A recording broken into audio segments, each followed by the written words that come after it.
Merhabalar arkadaşlar. Yeni bir örgü videosuna hoş geldiniz. Sizlere bu videomda bu yapılışı çok kolay örgü modelinin anlatımını yapmak istiyorum. Modelin adı Minik Damlalar örgü modeli. Yapılışı son derece kolay. Hem bebek hem de yetişkin örgülerinize yakışacak güzel bir model. Model kurulumu altının katları artı 5 ilmekten oluşuyor. Ben bu parçayı 35 ilmekle başlayarak ördüm. Bu parçamı örerken 100 gramı 250 metre uzunluğunda olan bebek ipi kullandım.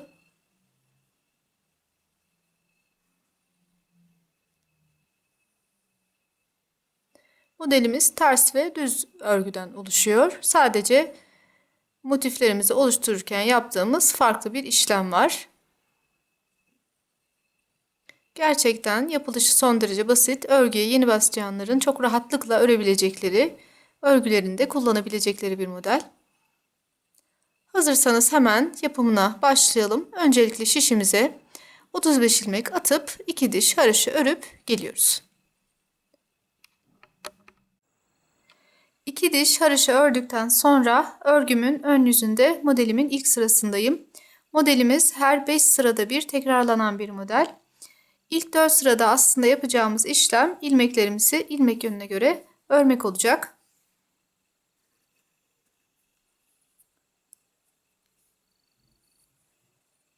Modelimizin ilk sırasını 5 ters 1 düz olacak şekilde örerek başlıyoruz.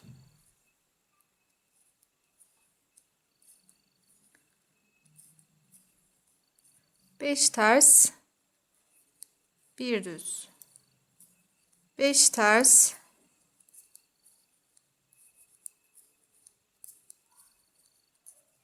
1 düz olacak şekilde sıramı tamamlayıp bir sonraki sıraya geçiyorum. Örgümün arka yüzünde modelimin ikinci sırasındayım. Bu sırada yapacağım sadece ilmeklerimi ilmek yönüne göre örmek olacak.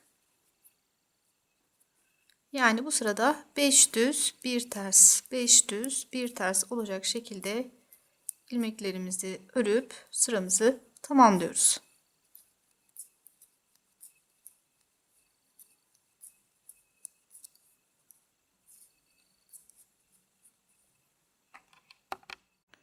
Örgümün ön yüzünde 3. sıramın başındayım.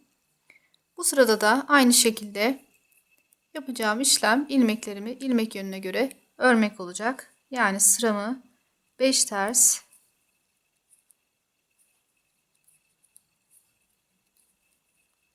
1 düz, 5 ters,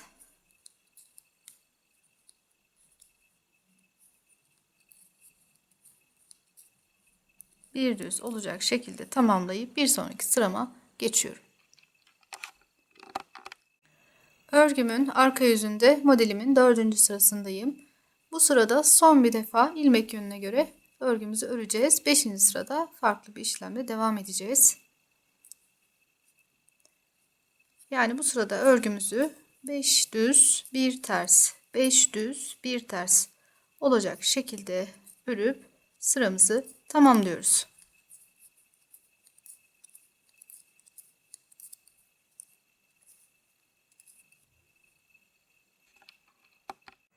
Örgümün ön yüzünde modelimin 5. sırasındayım.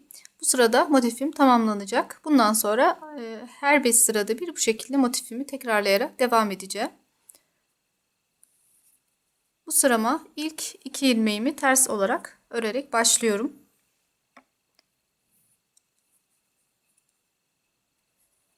İki ters, bir düz ve 2 ters örüyorum.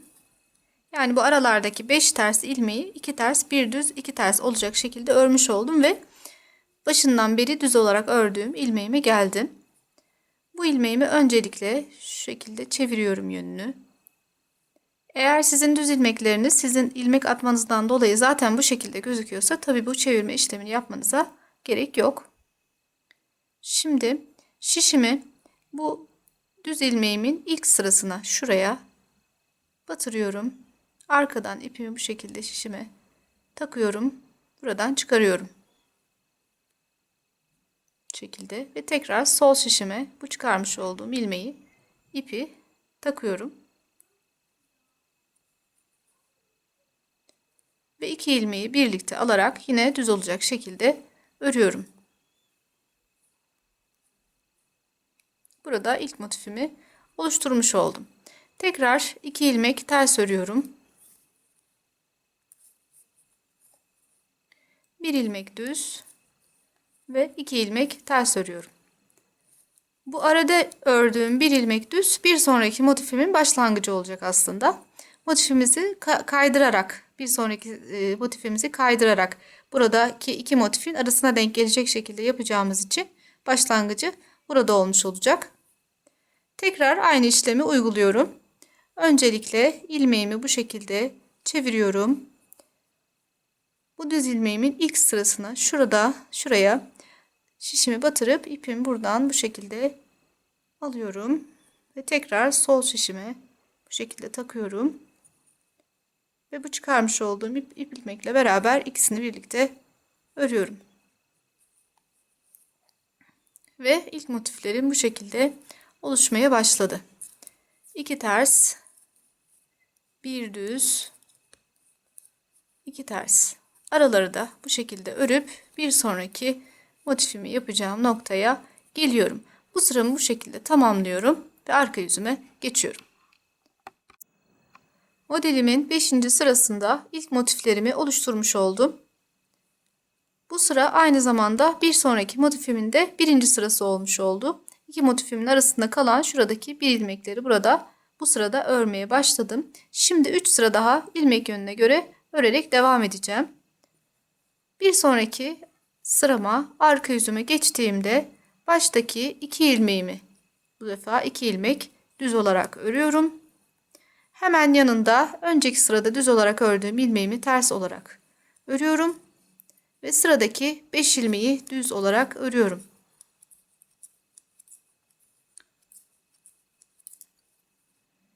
Önümdeki ters ilmeği yine ters. Bundan sonra sıra sonuna kadar 5 düz, 1 ters, 5 düz, 1 ters olacak şekilde örüyorum. Sonda kalan 2 ters ilmeğimi yine ters olarak örüp bu sıramı tamamlıyorum. İlk motiflerimi yaptığım sırayı 1. sıra olarak sayarsak toplam 4 sıra ilmek yönüne göre örmüş oldum. Yani ön sırada 5 ters, 1 düz, arka sırada ters olarak örüp geldim. Şimdi bu sırada tekrar motiflerimi yapacağım.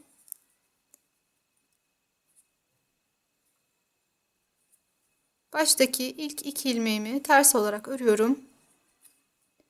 Hemen yanında düz ördüğüm ilmeğimi öncelikle ilmeğimin yönünü çeviriyorum. Şişimi ilmeğimin ilk sırasından batış yapıyorum şuradan. İpimi buradan alarak tekrar sol şişime takıyorum ve bu çıkardığım ilmekle beraber 2 ilmeği birlikte alarak örüyorum. Arada 2 ilmek ters, 1 ilmek düz, 2 ilmek ters örüyorum. Tekrar motifimi yapacağım. İlmeğe geldim. İlmeğimin yönünü çevirdim. İlk sırasından şişimi batırarak buradan bir ilmek çıkarıyorum. Bu ilmeği tekrar sol şişime takıyorum ve ikisini birlikte örüyorum.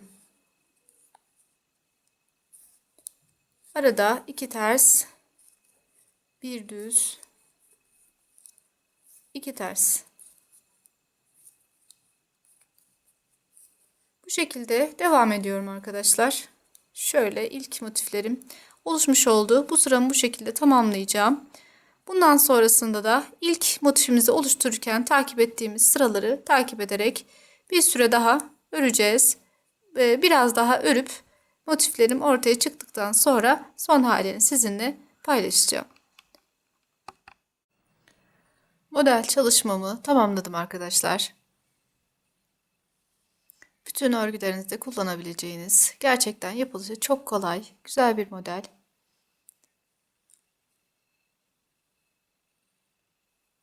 Kanalıma abone olup bildirimleri açarak yeni videolarımdan haberdar olabilirsiniz. Yeni bir örgü videosunda tekrar görüşmek dileğiyle. Hoşça kalın.